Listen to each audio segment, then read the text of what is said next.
নমস্কার, আশা করি সবাই ভালো আছেন। নতুন একটা ভিডিও নিয়ে চলে এলাম। সকলের প্রিয় আমের আচার, যেটা খেতে কিন্তু সকলেরই খুব ভালো লাগে।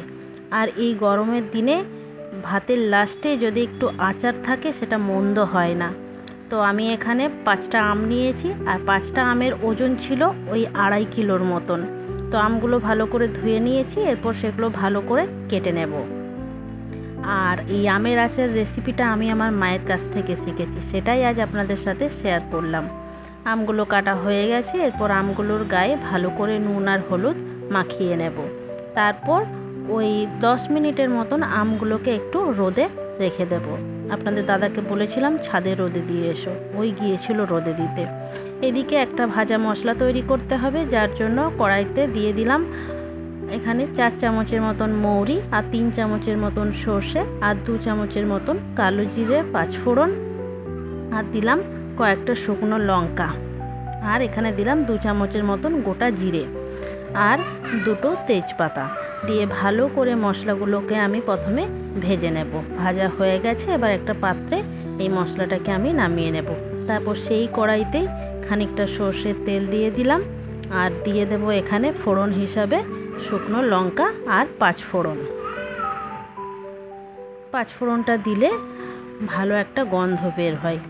তো এরপর নুন হলুদ মাখিয়ে রাখা আমগুলো দিয়ে দিলাম, দিয়ে ভালো করে খানিকক্ষণ ধরে নাড়াচাড়া করে আমগুলোকে একটু ভেজে নেব।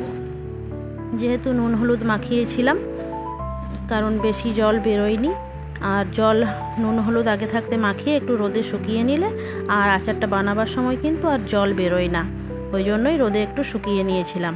এরপর দিয়ে দিলাম লঙ্কার গুঁড়ো, পরিমাণ মতো নুন দিয়ে ভালো করে আরও খানিকক্ষণ নাড়াচাড়া করে আমগুলো যেই দেখবো ভাজা ভাজা হয়ে গেছে, এরপর দিয়ে দেবো এখানে গুড়।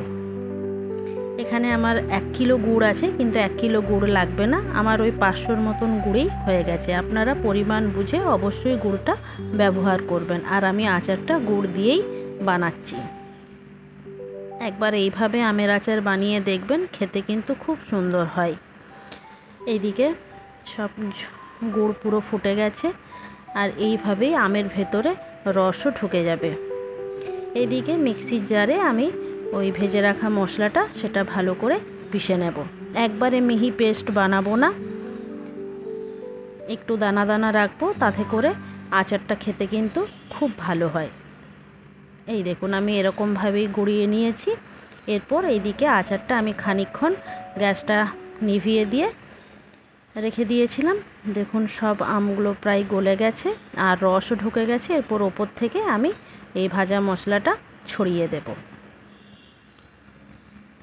এইভাবে আচার বানিয়ে আপনি আচারটাকে 1 বছরের মতন স্টোরও করে রাখতে পারেন। অবশ্যই আচারটা ভালো করে ঠান্ডা করে ফ্রিজে তুলে রাখবেন, তাহলে 1 বছর ধরে আপনি আমের আচার বলুন, কুলের আচার বলুন, কিন্তু খেতে পারবেন। চলুন, আমার আমের আচারের রেসিপিটা আপনাদের যদি ভালো লেগে থাকে অবশ্যই পাশে থাকবেন, শেয়ার করবেন, কমেন্ট করবেন। এরপর আমি একটা পাত্রে আচারটাকে তুলে নেব, দিয়ে খানিকক্ষণ ঠান্ডা করে নেব। তারপর কাচের বয়ামের মধ্যে তুলে স্টোর করে রেখে দেবো। আজ তাহলে আসি, আবার নতুন কোনো ভিডিও নিয়ে আপনাদের সাথে দেখা হচ্ছে। ধন্যবাদ।